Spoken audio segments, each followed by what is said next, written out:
الله أكبر الله أكبر الله أكبر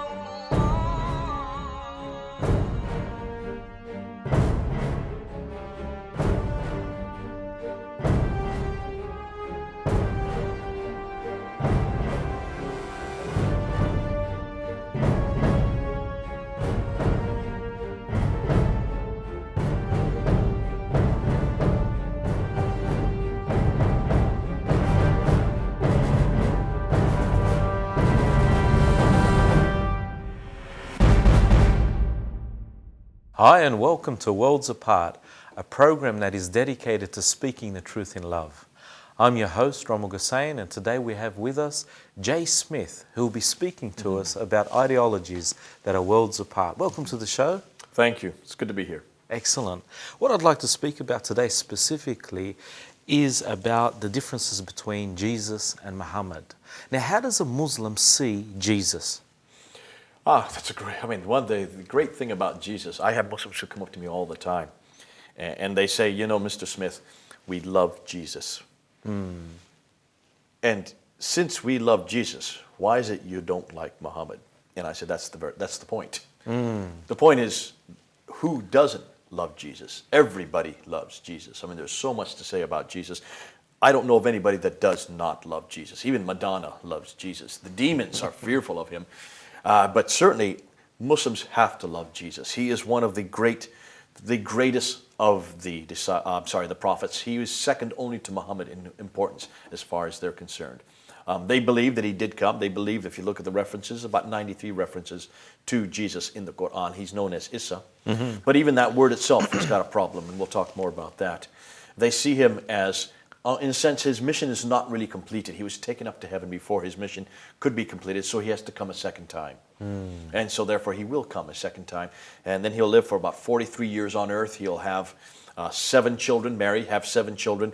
He will destroy all the crosses, kill all the pigs, and then he will die, and then he will rise. So that's what, not every Muslim is aware of that because they've not read the traditions that speak about those events. But they see him as certainly the greatest, except for Muhammad, as all the prophets. And specifically, do they believe that he was crucified? No. Now this is, Muslims cannot, and that's the reason why. It's not that they wish not to or that they have a problem with that. It's because the Quran is very clear that he did not die. In Surah 4, Ayah 157. In Surah 4, Ayah 157, and let me just read it here to you so that I get it correctly. And I'm reading in the English. It says, "And because of their saying, we killed Messiah, Isa, son of Miriam, the messenger of Allah, but they killed him not, nor crucified him, but it appeared so to them. And those who differ therein are full of doubts." And it goes on. So they thought they had killed him, but they killed him not. The image of Jesus was put on another man. So it's implying, it doesn't say specifically, but it's implying that that man died in his place. Now, that's Surah 4, 157. Muslims who read that verse are very clear that Jesus did not die. The problem is, obviously, there are some contradictions because then you go to Surah 19. If you look at Surah 19, Ayah 33, it's very clear that Jesus says of himself, "Blessed be me, the day I was born, the day I die, and the day I rise again." Present continuous. So Jesus himself claims about his death and resurrection in Surah 19, Ayah 33. And when Muslims try to say, no, this is a future rendition, that he's going to come back in the future and die, that's what it's referring to. You've got a problem because in verse 15 of that same chapter, in Surah 19, John the Baptist has the same thing said about him. Blessed be he, the day he was born, the day he died, and the day he rises again. Now, no one supposes that John the Baptist is going to come back in the future. So how can you deal with that? You've got a real problem within Surah 19. They both contradict Surah 4, 157, but it gets even worse than that.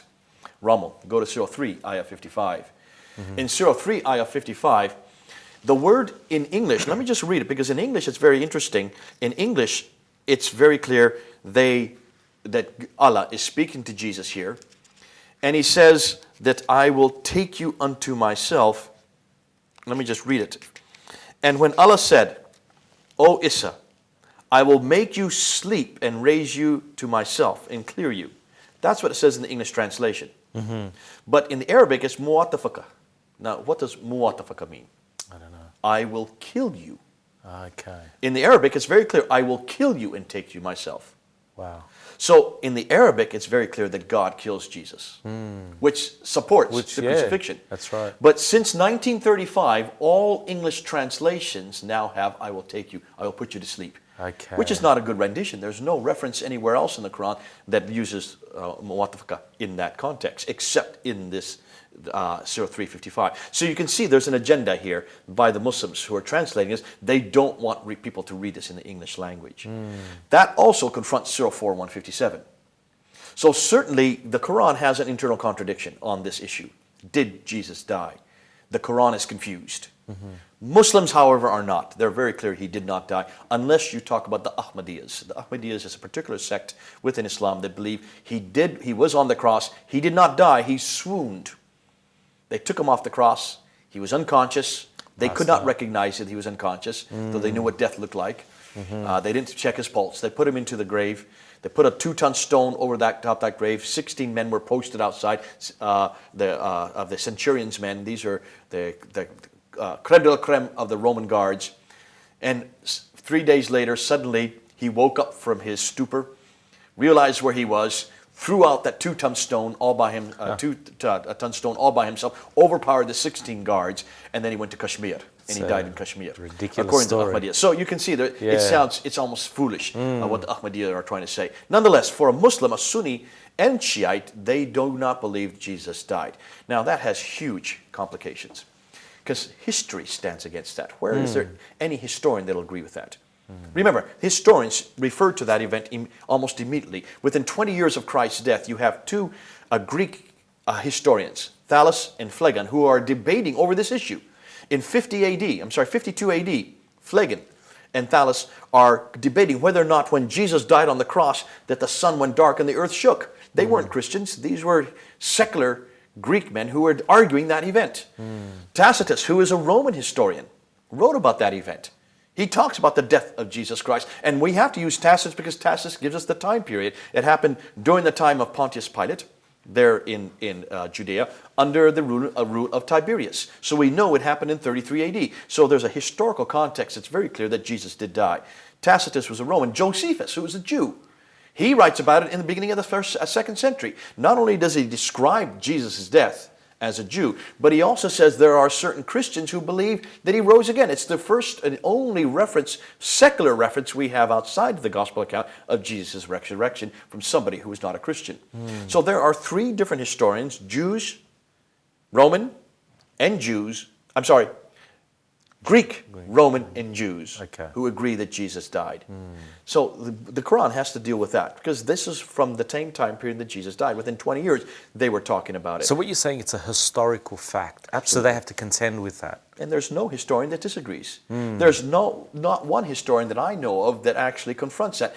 Outside of a little-known case named a man named Basilides. Basilides in the late 2nd century does refer to the fact that Jesus cannot die. He was a Gnostic. He did not believe that God could take on bodily form and would die. So he had a theological problem with that. And that looks like may be the source for where the Muslims are coming from. They may have taken his source. But he's writing much too late to be authoritative. What else do they believe about Jesus? Was he an apostle? Do they believe in his deity? Do they consider the virgin birth? Run us through some of these things. No, now they do consider the virgin birth, of course. In Surah 19, Ayah 20, it's there.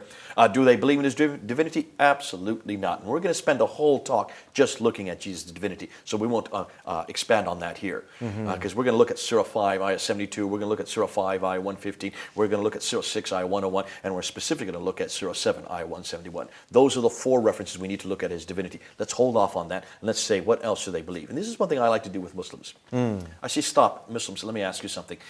Is Jesus more than a prophet? They said, no, he's nothing more than a prophet. I said, hold on a minute. Is he the greatest of all prophets? He said, no. Muhammad is the greatest. I said, well, let's see if your Quran agrees. And I'm going to take him to 4 references. I want you to do the same thing right now. And those who are watching, look at 4 references in the Quran. I'm going to take you to 4 references and ask the question, who is the greater, Muhammad or Jesus? Just starting with the Quran. Okay. Let's do that right now. Yes, please. Let's start with Surah 19, Ayah 20. Surah 19, Ayah 20 says very clearly that Jesus was born of a virgin. And that's why every Muslim believes that the Virgin Mary, bore Jesus. There's not a Muslim that disbelieves that, because they have to argue with their own Quran. Was Muhammad born of a virgin? No. Was Muhammad born miraculously? No. So there's nothing special about Muhammad's birth. But Jesus had a special birth. Yes. And why should he be born of a virgin? See, Muslims don't know why. Every Muslim I asked this question, I said, why specifically should he be born of a virgin? They don't know, because the Quran doesn't tell them. So what are Muslims supposed to do when they don't know something? Surah 10, Ayah 94. Surah 21, Ayah 7 says, if you have any question, go to the people of the book. They're to come to us. Aha. Surah 29, Ayah 46. Don't even argue with the Christians. Oh, I love that one. That's a great one. I use at Speaker's Corner every Sunday. Don't even argue with us. You're to come and ask us questions. Surah 4, Ayah 136. All Muslims, go to those scriptures God has given to you from beforehand, the Tawrat and the Injil. They're to go to the Torah, they come to the Injil. They're to come to us. Those are our books. And they're to ask us. So I say, let me tell you why Jesus had to be born of a virgin. You need to go back to Isaiah chapter 7, verse 14. Isaiah was very clear. Isaiah gives us the answer. And Isaiah says, for this shall be a sign. Do you hear that, Muslims? Wake up. This shall be a sign. A virgin shall conceive and bear a son. Not a daughter, but a son. That's very important. And he shall be called Emmanuel, God with us. That's right. So this son is someone special. Why? Because we know that virgins don't conceive. At least not in my world. Maybe in Australia they do, but I know everywhere else in the world they do not conceive boys or girls. Virgins, that's why we call them that, because they have not had sexual intercourse. Therefore, obviously, how could they conceive unless something miraculous is happening? So when that happens, Isaiah is saying, wake up. This is the sign. Muslims, you need to wake up. That's why it's so important that it's in there in Surah 19, Ayah 20. They don't know the answer. We know the answer. This is to basically to wake them up and say something special is happening here. This child is God with us. Emmanuel. That's the first thing. Then go to Surah 3, Ayah 46. In Surah 3, Ayah 46, Jesus is an infant, and he speaks from the cradle and basically says what he's doing, why he's there. Can an infant speak? No. Do you know of any infants that speak? No. Impossible. Yet Jesus is able to speak. Did Muhammad speak from the cradle? No. Absolutely not. Muhammad was just like you and me. He made some noises like you and I make noises. You have children, you know what it's like. That's but right. you cannot speak full sentences. Jesus was able to speak from the cradle. So immediately you see that Jesus not only had a birth that's greater than Muhammad's, he also has an infancy that's greater than Muhammad's. 3 verses later, verse 49, chapter 3, verse 49, it says that Jesus as a child takes some clay, makes it into, fashions them into looking like birds, then he blows on them and they fly up into the air. Wow, so he creates out of nothing. Could Muhammad do that? No. Absolutely not. It says right there, it says that he was able to give sight to the blind. Could Muhammad give sight to the blinds? No. It says that he was able to heal the sick. Could Muhammad heal the sick? No. And then it says he was able to resuscitate the dead. Wow. Could Muhammad resuscitate anybody? No. No, he usually killed them. Yeah, that's just right. the opposite. So here are 4 things that Jesus can do that Muhammad cannot in one verse. Creating out of nothing, giving sight to the blind, healing the sick, and basically resuscitating the dead. Can Muhammad do any of that? Absolutely not. In all categories, Jesus is greater, according to the Quran. Now, that's just 6 things I've shown you. I've got the best one coming next. And here's the real kicker. We started with Surah 19. We're going to end with Surah 19. Okay. Come to Surah 19, Ayah 19, verse 19. And look and see what the angel Gabriel says about Jesus to Mary, his mother. I'm going to give you a righteous son. He is the righteous prophet. Here's the question. What does righteous mean? Without sin. That's right. Sinless. Perfect. Holy. Because who can be sinless but God himself? So here is a reference in the Quran that puts Jesus uniquely from everybody else. There is nobody who is sinless but Jesus. Because in the Quran, it's very clear, every prophet sins. Did you know that? No. How about Muhammad? Did Muhammad sin? Yeah, he was a sinner. Yeah. Does it say so in the Quran? I'm not sure, actually. Actually, it does. 3 It does. times it says that he Really? sins. Muslims have come back. They don't know how to answer this. I've asked this over and over again. Come on, Muslims. Did Muhammad sin? No, he did not sin. Does the Quran agree with it? Yes, it does. Can you show me a verse? Where does it say he was sinless? Nowhere. In fact, it says over and over again, Muhammad, you must ask forgiveness for your sin. You must ask forgiveness for your sin. Really? Muslims say, no, well, that happened before he was a prophet. So I say, go back to Surah 48, Ayah 2. Go back to Surah 48, Ayah 2. It's very clear. Muhammad says, oh, ask forgiveness for the sins you have done and the sins you are yet to do. Proving that even as a prophet, he continued to sin. Wow. Proving that even Muhammad was sinful, according to the Quran. They've got to argue with the Quran if they want to say he did any otherwise. But Jesus, according to Surah 19, Ayah 19, never sinned. So now let me ask you now, Rommel, you've heard now 7 things where Jesus is superior to Muhammad. In every category, Jesus is superior in his birth. He's superior in his infancy. He's superior when it comes to healing, when it comes to giving sight. He's superior when comparing to resuscitating dead and creating out of nothing. And he's superior in the fact that he is the only holy, sinless one. That's just for the Quran I'm using. Just for 4 verses, we've been able to prove that. But that's still not good enough. Why? How can that be not good enough? Because this Quran then spends the rest of its time denigrating his divinity. Okay. Because if he's all these things, what does that say about Jesus? Who can be righteous except God himself? Who can heal and give sight and basically just say with his own words, be, and then it becomes a bird. Now it says in the Quran, with Allah's power. And that's why I confront the Quran. Because the Bible is very clear. And this is where you need to come back to the Bible. That's why I won't stay with the Quran. That just shows me that Jesus is superior to Muhammad in the Quran. Absolutely. And I've never seen a Muslim that can show me other. They don't know what to do with those verses. They don't know what to do with Jesus. Because in every category that's important, he is superior to Muhammad. Proving that he is really the greatest prophet. But it still doesn't go far enough. You've got to come back to the Bible. Because the Bible is very clear that over and over again he claims divinity. Over and over again he claims worship. Over and over again he uses the 4 divine claims. The 4 divine claims. And we can go into that later on when the question comes up, where does Jesus ever say, I am God? We'll go into that at another talk. But that's why you need to come back to see the real claim for Jesus, and that is he is God himself. Thank God that we can say that. That's right. Thank God I don't have to go to this book to follow a man named Muhammad. Because even this book is very clear that Jesus is greater than Muhammad. Terrific stuff. See what happens when Muslims try to not only hear this, but how they respond to that. So then, how does a Muslim see Muhammad? Do they see him just simply as a prophet? Muhammad is a prophet. They would say he is the seal of prophets, which means he's the greatest of all the prophets. The difficulty with that is we've already shown very clearly that he's certainly not as good as Jesus. He's not as powerful as Jesus, nor can he do anything that Jesus could do. Nowhere did Muhammad ever do any miracles. In fact, he was asked 3 times by the Jews to perform a miracle. He could not. Nowhere could he perform a miracle. So how was he able to authenticate himself as a true prophet? Well, obviously, the question needs to be thrown to Muslims.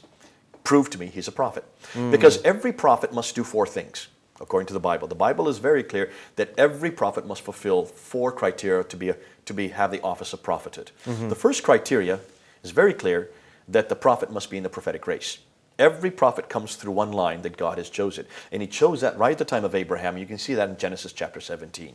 Genesis 17, Abraham comes to God and says, what about my son Ishmael? Remember that? Yes. What did God reply? He says, I will bless Ishmael. He will have 12 sons.